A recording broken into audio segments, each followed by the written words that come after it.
So we'll kick off straight away. Thank you so much for joining us this morning. My name is Sharon Hughes. I'm the Leadership Academy Manager for the Wheel, and I am the manager responsible for the Transformative Leadership program, which used to be run with our partners in Cannes, but we're delighted to be joined by Monica Manning and Bronagh O'Neill this morning. We are continuing on the course. It's now in its 12th year. Monica told me this morning it's been running since 2013.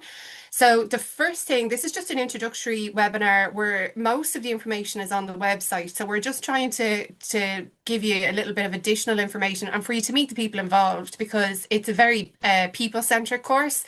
The first thing to note is the closing date is in 3 weeks. It's on the 29th of September at 9 a.m. in the morning. So we will send you the application form. We're actually going to put it into the box and we'll send it out with the webinar as well. So if you are interested, please do get it through as early as you can. Hi, Angela. So first of all, thank you to Monica and Bronagh, who are our course facilitators, for joining us today. And I'm just going to ask you, first of all, if you could introduce yourself. So Monica, you're up first on my screen. So can I hand over to you? Okay, thanks, Sharon. Hi, everyone. Even already I'm starting to spot some familiar names, well, names and organizations. So, yeah, no, it's lovely to be here. Yeah, I'm Monica Manning. I've actually been involved in this program from the beginning in different forms, so which ages me, I know. But um, yeah, I suppose my background is I started out as a youth worker many years ago. Then I had an opportunity to manage a community-based youth project for a number of years, which kind of gave me a good insight into managing people and working with a lot of the things about just the leading and managing. And then I suppose for the last 20 something years, I have been working in Cannes, uh, primarily in leadership development, coaching, dialogue, facilitating dialogue. So all of which is very evident, I think, in this and an organization consultancy work as well. So all of that is kind of very kind of I think it shows up in the content and approach in this program. So that's probably enough about me. I'll hand over to you, Brona. Okay, so Yeah. hello everyone. Very strange not to be able to see you, but very Mm. nice to meet you virtually.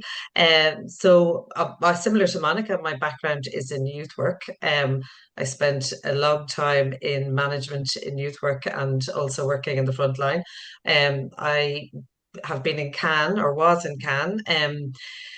With Monica for the last 6 years and worked across a range of different types of work in relation to, I suppose, racial justice and interculturalism, and working around human rights of drug service users who are in long-term methadone maintenance.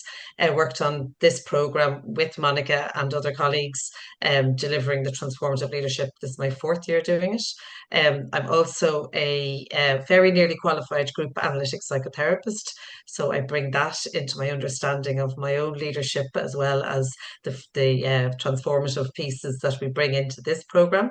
And I've worked on drugs task forces and partnership companies at a sort of board and governance level. That's just a snapshot of who I am. So, yeah. Thank you both so much. And you've both been working on the course for a lot of years and seeing a lot of intakes. So there's a couple of hundred people would have gone through it. But what is the most important thing that you would like the people on the webinar to know about the course today? Right. Okay. Thanks. Will I take this? Yeah, that's great. And yeah, I suppose, Sharon, the thing that I think is probably the most valuable thing in the program is the notion that it is very much focused on relationship change, and relationship change brings you into the whole area of trying to manage people. It's the communicating with people. It is often the interactions with people that actually cause us the most stress in our work. You know, it's often the stuff we don't get to talk about. And some people call it soft skills. I think it actually is stuff that is the thing that can keep people awake at night. It's, you know, where we worry about our own, how we impact on others. But also it's that real sense of there's some people that we really have difficulty with. And I suppose and some situations are really difficult. And I think if something that maybe makes this program a little bit different is that's where a huge emphasis is on.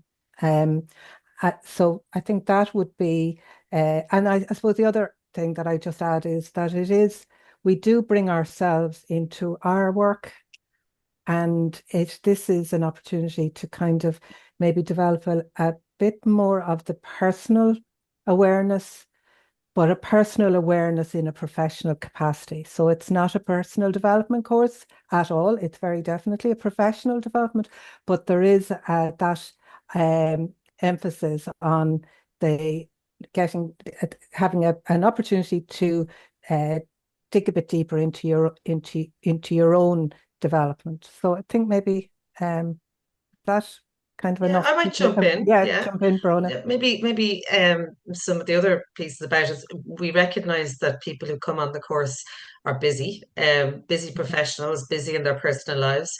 It's a course there is an academic sort of assignment requirement in this, but the huge learning that most of our participants have fed back to us that they get in the course is from the experiential dimension of being in groups. It's almost, well, that's actually constant in terms of the class time that you're with others and you're learning with others. And a lot of our ex-participants, even though they think we're great, they would suggest that the greatest learning is actually through the way in which the program is orientated towards learning with each other and from each other. So there's a huge emphasis from our part of learning with and learning from, and I suppose possibly learning through each other as well, actually.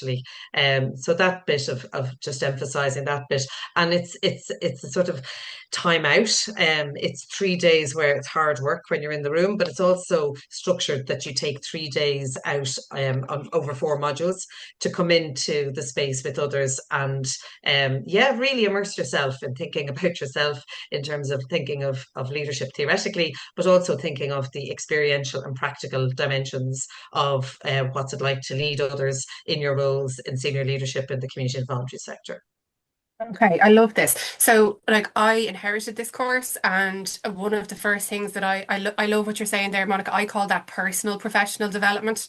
It's a whole kind of area that's just completely, people are like personal development or professional development, but there are skills that are personal skills that will Mm. benefit your professional life, like those softer skills, like the communication and stuff, and how you engage with other people, and those idea of relationship skills. They're so important, and they're the difference between a manager and a leader.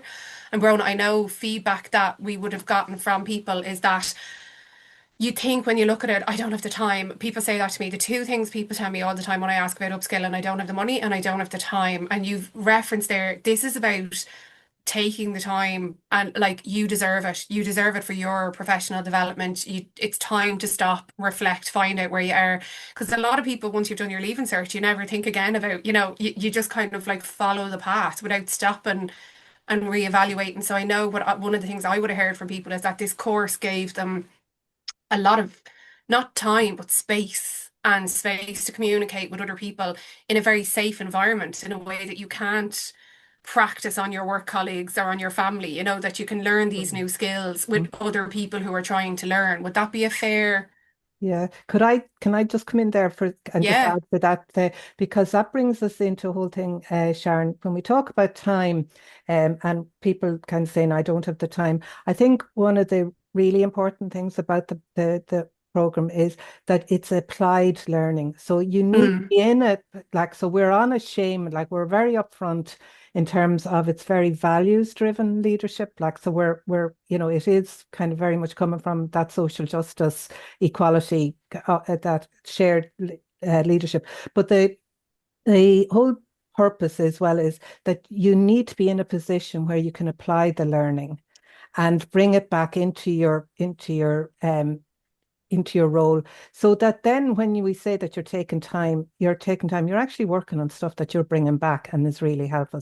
So it actually is, and I think it really does it'll make sense if you can apply the learning currently. It's not something you store up and say, I'm going to Mm. have all of this to come back to again. So I think that's just something about the time. And a lot of people have said that actually that while yes, they were taking the time out, but actually they got a chance to work through stuff or to think it out, to apply all of that, which they brought back. So it actually saves time in some ways. Yeah.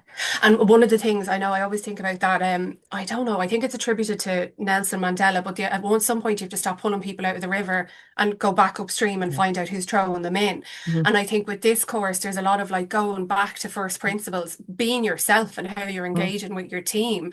But I know from speaking to people who say, well, I did that course 10 years ago, they say, like, I still find myself stopping and hearing a can voice or hearing a transformative leadership in my voice to say, how are you responding to this? Like that's invaluable. That's Mhm. not losing time. That's investing in like that's going to compound for you. Margaret, I see your question there. I will come back to it there. Can I ask you, we've talked about time. Can we just talk about how the course is delivered? Do you want me to Yeah, go would you with want to go this? again? I'll go with the group work part of it. Is that helpful? So Yeah, keep briefly, going. it's Mm. it's it's 13 days in the room together. We have an orientation day in November. This is on the website. Then we have 4 modules of 3 days based in the Wisdom Centre in Cork Street.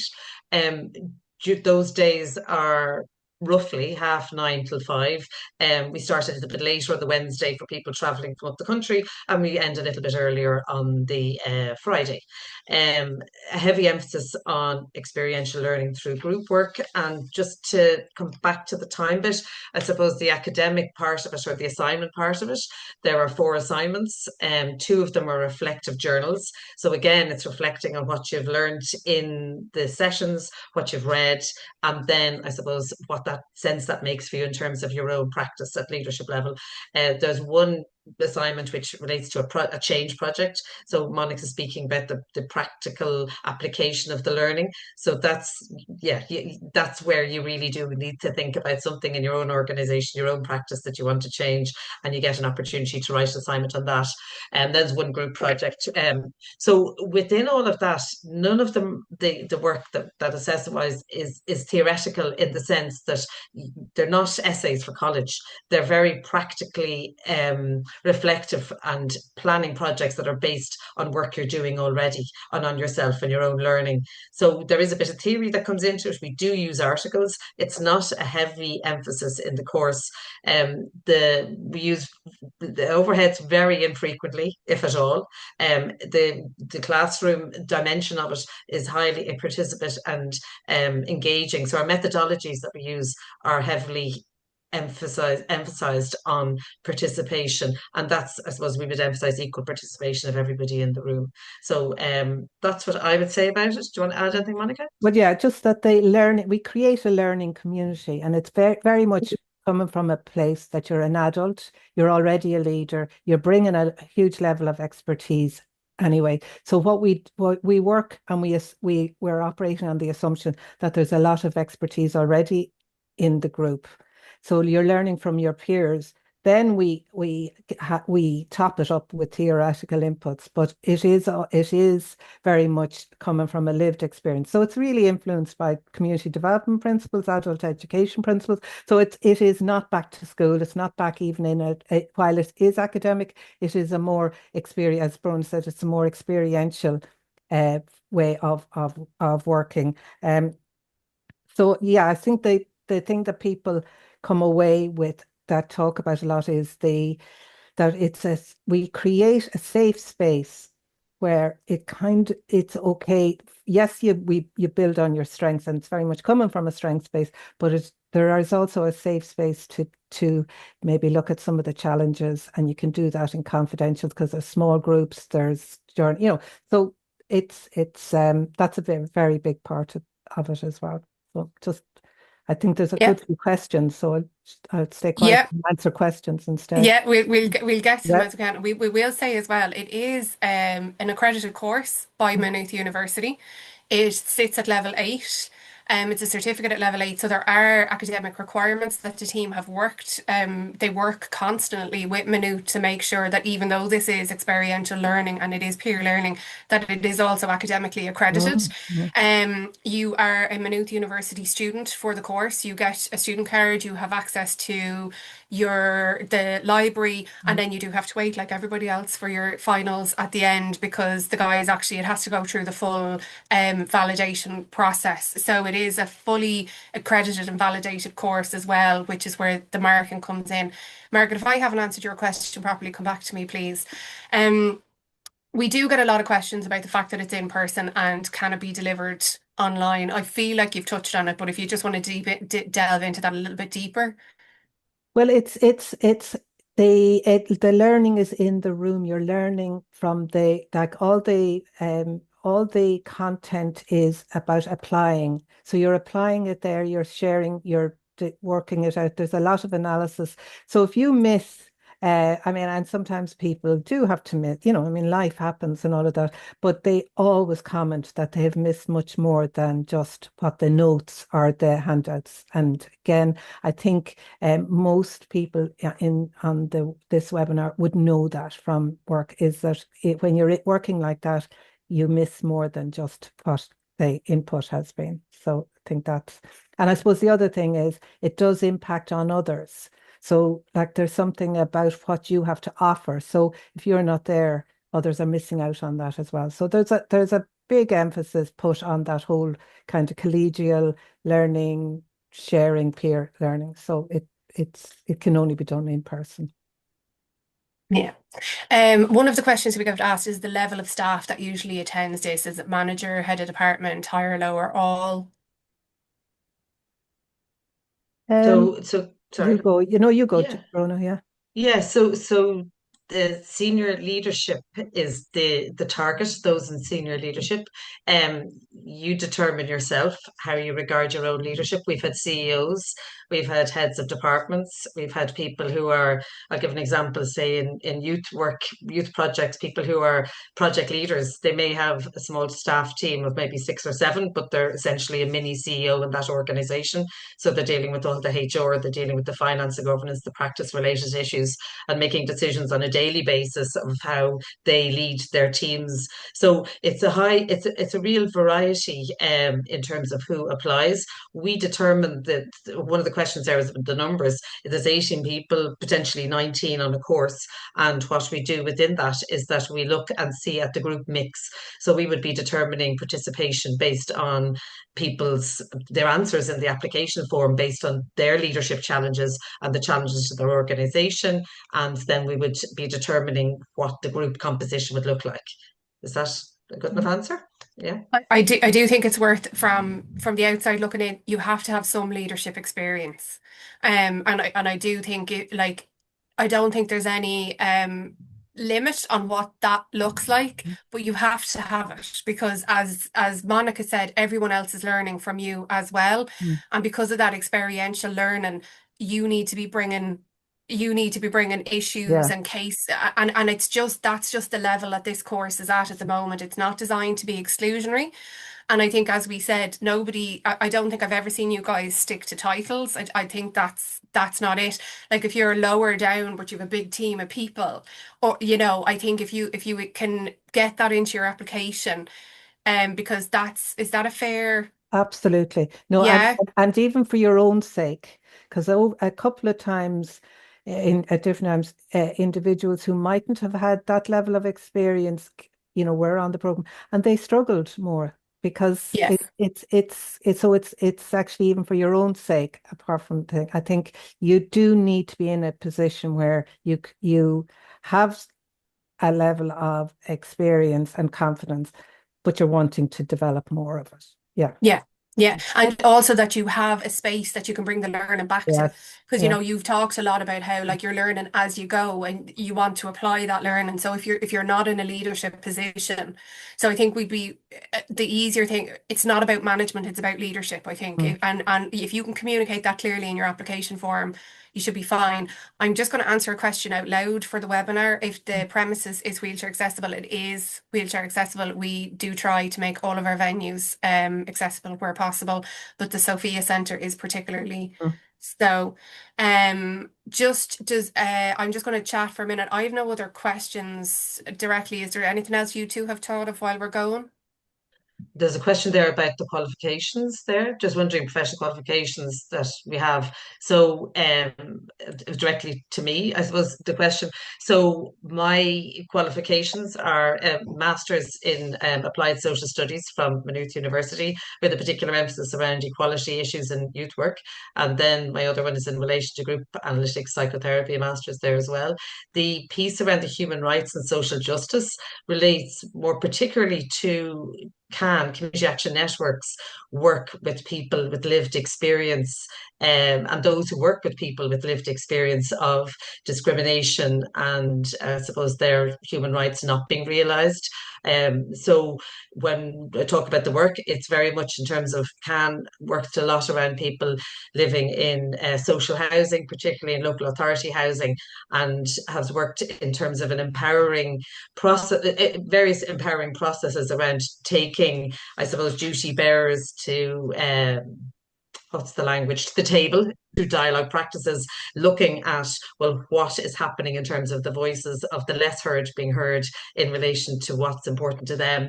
So I don't know if I'm articulating that as well as I might, but it's very much ground up sort of work around communities where rights have been not vindicated and realised, and trying to see how we support those communities and work with the leaders who work with those communities to advocate for their on their own behalf, but also with them.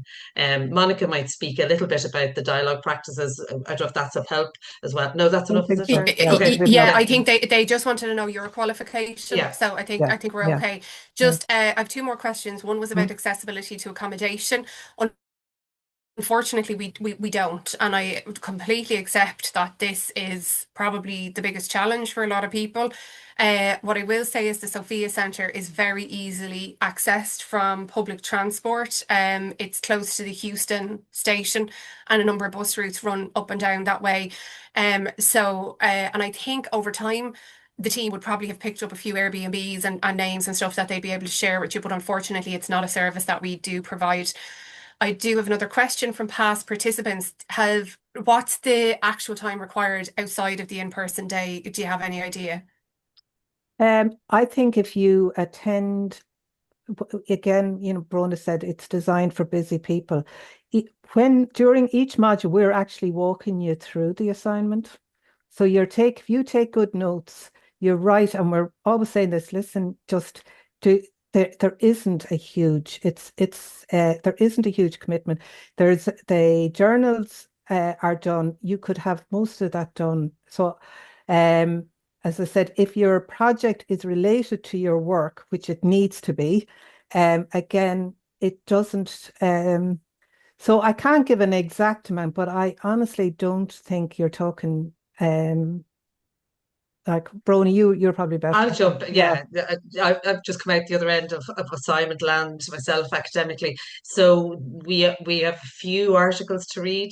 Again, the depth that you want to read them in, the skimming that you want to read them in, that's your road. How fast you are a reader. So there's an average maybe 3 to 5 articles, and they're not big chapters or anything like that. The assignments to reflective journals, one project. The project will definitely take more, but my perception is you decide yourself how much you want to put into the reading, the making sense. The heavy emphasis is the participation in the room, and then those assignments. Yeah, I mean, mean, it really is the personal approach to academic. If you're like me, you'll avoid it to the last minute and then it'll be done in a rush. But if you're more methodical in terms of your approach, you might start it, go back to it. But people do, they tend to do stuff at the weekends, and we give the reading in plenty of time. It's not, the emphasis on this course isn't about the academic. I'll reiterate that again. So I don't know if that answers you, Margaret, adequately in terms of how much time, but it's not onerous. That's all I can say. It's not the equivalent to doing a master's where you should be doing probably 12 hours a week on something. It's nothing like that. I'd say, yeah, possibly if you did 12 hours in between the two weekends, or the week, you'd be doing the max, but that's my perception. Each person So runs we things differently. we have another question in there as well, asking about they know they're going to be missing like a full 3 day module. So really, is it worth them applying, or should they wait till No, the following year? no, wait to it's 3 days is just too much. You just miss Yeah. out way too much. Yeah, Yeah, and your team does as well. yeah, Would a person in charge managing about 12 staff be suitable for this course? absolutely. Yes. Yeah, Yeah. gorgeous. I'm just going to chat about the bursary for a couple of Mhm. seconds. So, as you know, we've made bursaries available for this course, which we started last year. So, we've had a number of inquiries about the bursary. Just to be clear, the bursaries are designed as an actionable commitment to diversity and inclusion. They're not just financial bursaries. We want to support people from traditionally marginalized backgrounds. So you're looking at the 9 grounds, really, if you want to apply. Um, in relation to the cost is, Kira sent it to me and I lost it. Uh, do you have it there, Kira? 1,950 full for non-members and 1,650 for members, I think, based on what That Kira said.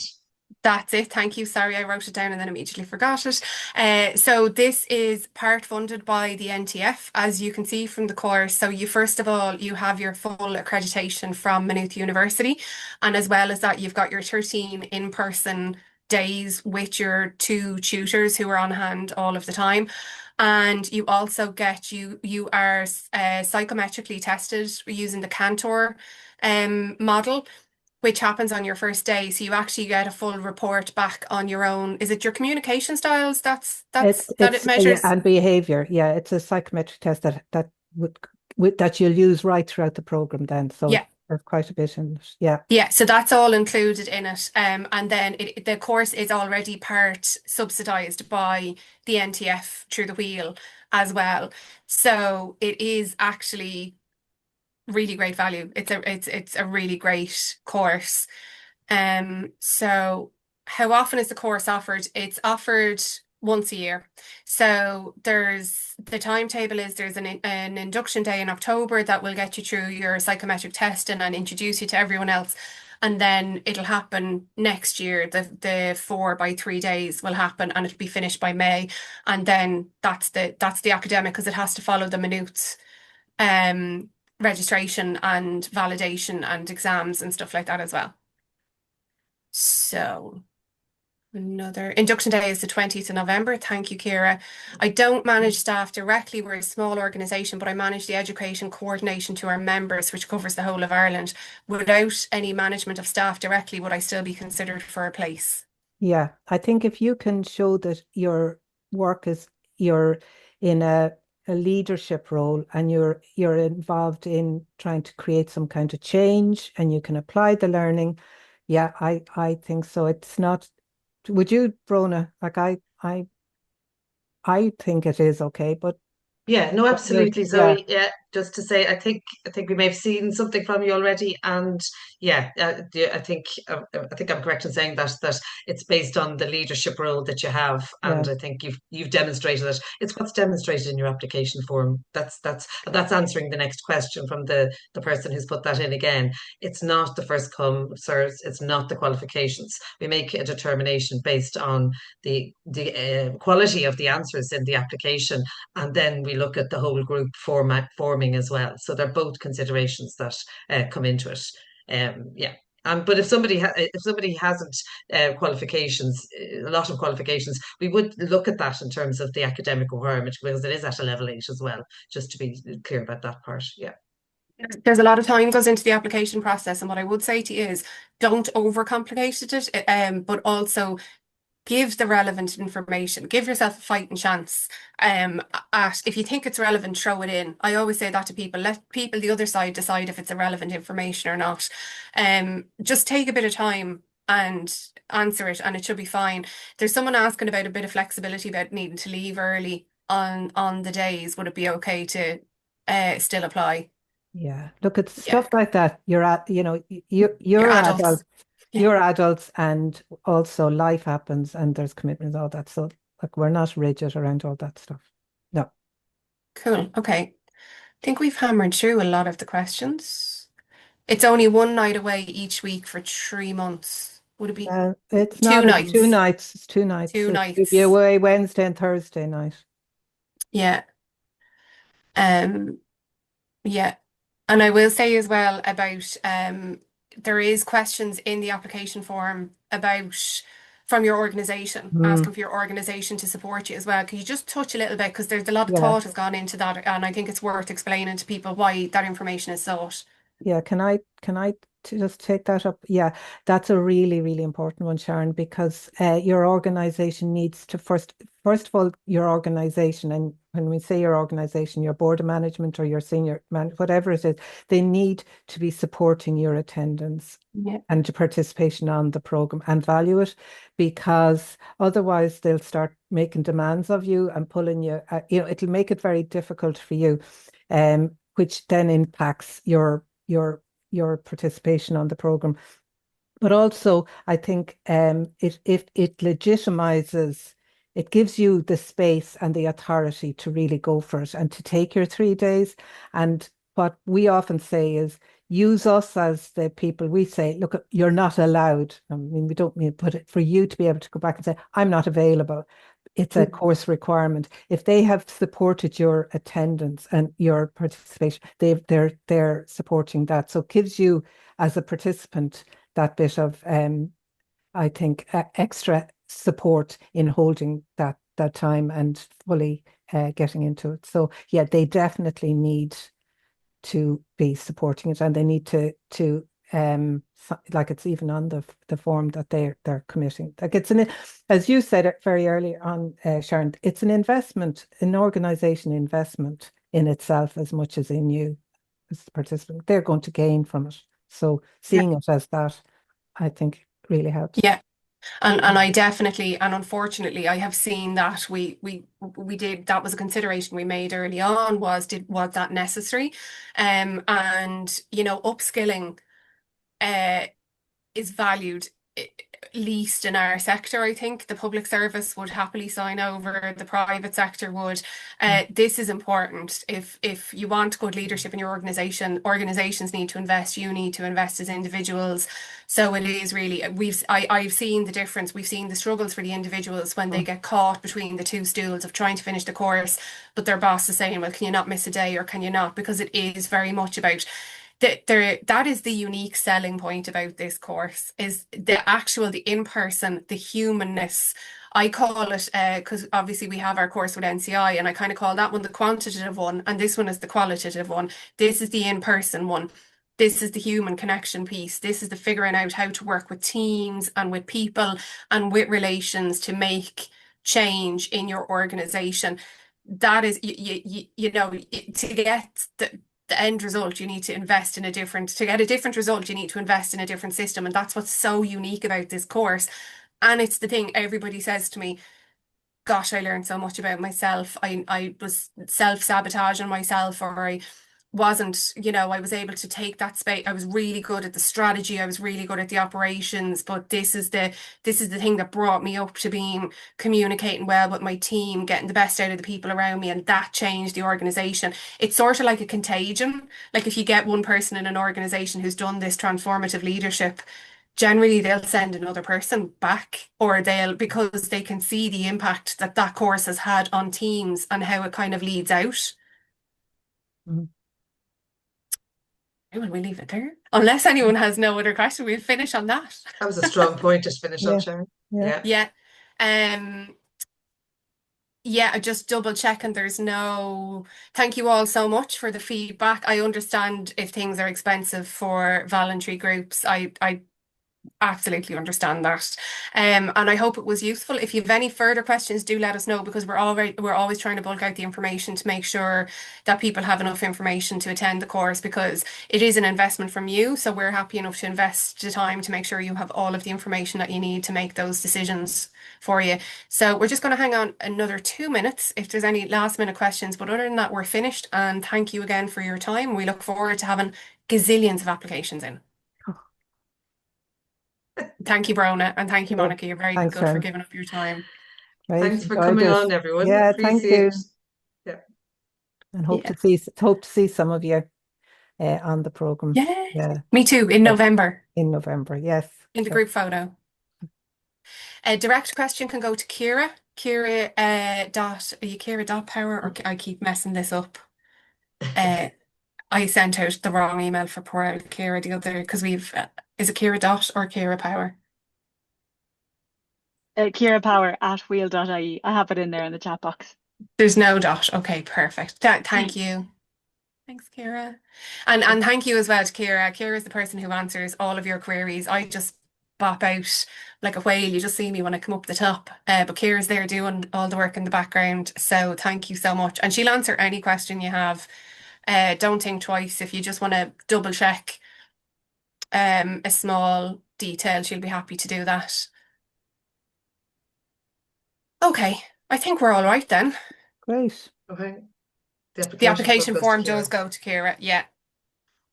Yeah.